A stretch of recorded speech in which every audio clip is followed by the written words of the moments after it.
कोई राजनेता जैसे आपने देखा होगा मायावती जी का चुनाव। सियासी गलियारों से कई बार ऐसे ऐसे बयान निकल कर आते हैं जो न सिर्फ आम जनता बल्कि बड़े बड़े राजनीतिज्ञों को भी सकते में डाल देते हैं। अब चूंकि राजनीति है ही ऐसी चीज, इसलिए अब धीरे धीरे इन बयानों की आदत सब लोग डालते जा रहे हैं। एक दूसरे पर वार पलटवार करते करते भाषा का स्तर कितना निम्न हो जाता है, ये किसी से छिपा नहीं है। खैर, अब जब देश के 5 राज्यों में चुनाव हो चुके हैं, नतीजे आ चुके हैं, उसके बाद कई राजनीतिक पार्टियों के नेता बौखलाए हुए हैं और इन नेताओं में सबसे आगे चल रही हैं राहुल गांधी। वो कैसे, वो भी आपको बताते हैं। कभी राहुल गांधी कहते हैं कि उन्हें सत्ता में कोई इंटरेस्ट नहीं है। I want to tell you, as you go along in politics, and especially if you're searching, see, there are many politicians who are just interested in power. That is the only thing they're searching for. Right? सुबह उठते हैं, कहते हैं भैया सत्ता कैसे मिलेगी, रात तक मतलब वही करते हैं, फिर सो जाते हैं, फिर कहते हैं भैया अगले दिन उठ के कहते हैं सत्ता कैसे मिलेगी हैं। और आज हिंदुस्तान में भरे हुए हैं। तो कभी कहते हैं कि देश ने उन्हें प्यार नहीं दिया बल्कि जूते मारे। अच्छा, देश ने सिर्फ मुझे प्यार नहीं दिया, देश ने मुझे जूते भी मारे। नहीं, आप समझ नहीं सकते कितनी जोरों से, कितनी हिंसा से इस देश ने मुझे मारा है, पीटा है। तो मैंने सोचा ये हो क्यों रहा है, और जवाब मिला, देश मुझे सिखाना चाहता है। देश मुझे कह रहा है कि तुम सीखो, तुम समझो, दर्द होए तो कुछ नहीं, सीखो और समझो। तो रास्ते पे कहानियां आती हैं, मिलती हैं। बोलते बोलते राहुल ये भी खुलासा कर गए कि वो बसपा के साथ गठबंधन करना चाहते थे और मायावती को सीएम बनाना चाहते थे, लेकिन उन्होंने बात तक नहीं की। कोई राजनेता जैसे आपने देखा होगा मायावती जी ने चुनाव ही नहीं लड़ा।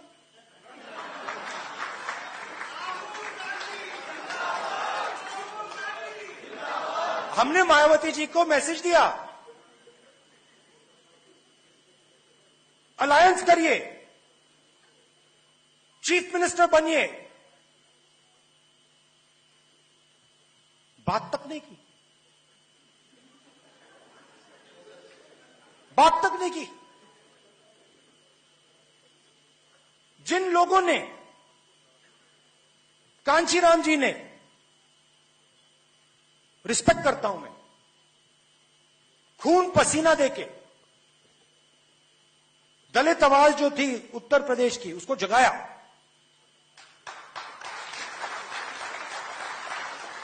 कांग्रेस का नुकसान हुआ, वो अलग बात है, मगर उस आवाज को जगाया। आज मायावती जी कहती हैं कि मैं उस आवाज के लिए लड़ूंगी नहीं, खुला रास्ता दे दिया। क्यों? CBI, ED, Pegasus. कोई राजनेता जैसे आपने देखा होगा मायावती जी ने चुनाव ही नहीं लड़ा।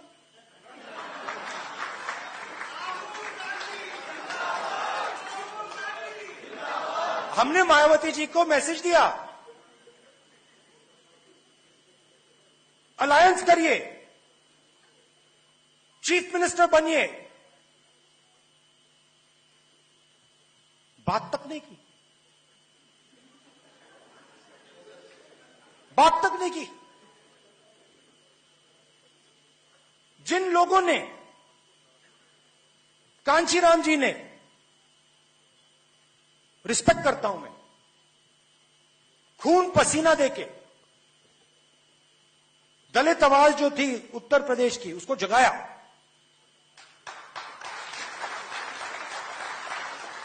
कांग्रेस का नुकसान हुआ, वो अलग बात है, मगर उस आवाज को जगाया। आज मायावती जी कहती हैं कि मैं उस आवाज के लिए लड़ूंगी नहीं, खुला रास्ता दे दिया। क्यों? CBI.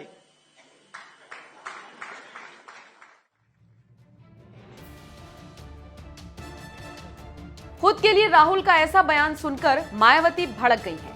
मायावती ने राहुल को आईना दिखाते हुए साफ कह दिया कि पहले अपना बिखरा घर संभालिए। दरअसल रविवार को मायावती ने लखनऊ में एक प्रेस कॉन्फ्रेंस की, जिसमें उन्होंने राहुल गांधी पर तीखा हमला बोला। क्या कुछ कहा मायावती ने, जरा आप भी सुनिए। कि कल कांग्रेस पार्टी के पूर्व अध्यक्ष श्री राहुल गांधी ने हमारी पार्टी व खासकर पार्टी की मुखिया को लेकर जो कुछ टीका टिप्पणी की है, तो उससे इस पार्टी की विशेषकर दलितों व अन्य उपेक्षित वर्गों के साथ साथ बीएसपी के प्रति भी हीन व जातिवादी मानसिकता तथा द्वेष की भावना भी साफ झलकती है। जबकि इन वर्गों के लोगों को अपने पैरों पर खड़ा करने के लिए बीएसपी पूरे जी जान से लगी है और जिन्हें कांग्रेस पार्टी ने अपने लंबे अरसे के रहे शासनकाल में इनकी सामाजिक एवं आर्थिक स्थिति में सुधार लाने के लिए जमीनी हकीकत में कुछ भी ठोस कदम नहीं उठाए। साथ ही इनके मद का सरकारी पैसा भी अधिकांश दूसरे मदों पर ही खर्च कर दिया गया है। इसके अनेकों उदाहरण आप लोगों के सामने हैं।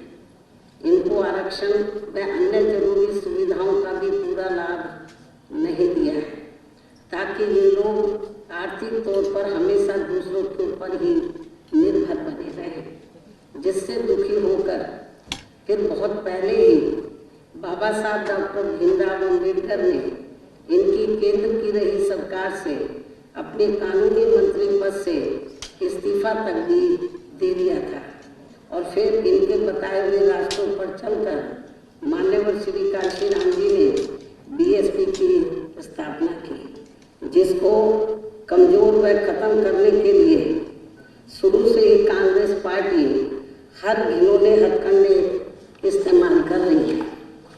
और अब तो खिसियानी बिल्ली खम्बा नोचे की तरह ही इस पार्टी के पूर्व अध्यक्ष अपने बिखरे हुए घर को तो संभाल नहीं पा रहे हैं, बल्कि हमारी पार्टी बीएसपी की कारणे इस्तेमाल कर रही है। और अब तो खिसियानी बिल्ली खम्बा नोचे की तरह ही इस पार्टी के पूर्व अध्यक्ष अपने बिखरे हुए घर को तो संभाल नहीं पा रहे हैं, बल्कि हमारी पार्टी बीएसपी की कार्यशैली पर जबरदस्ती की उंगली उठा रहे हैं।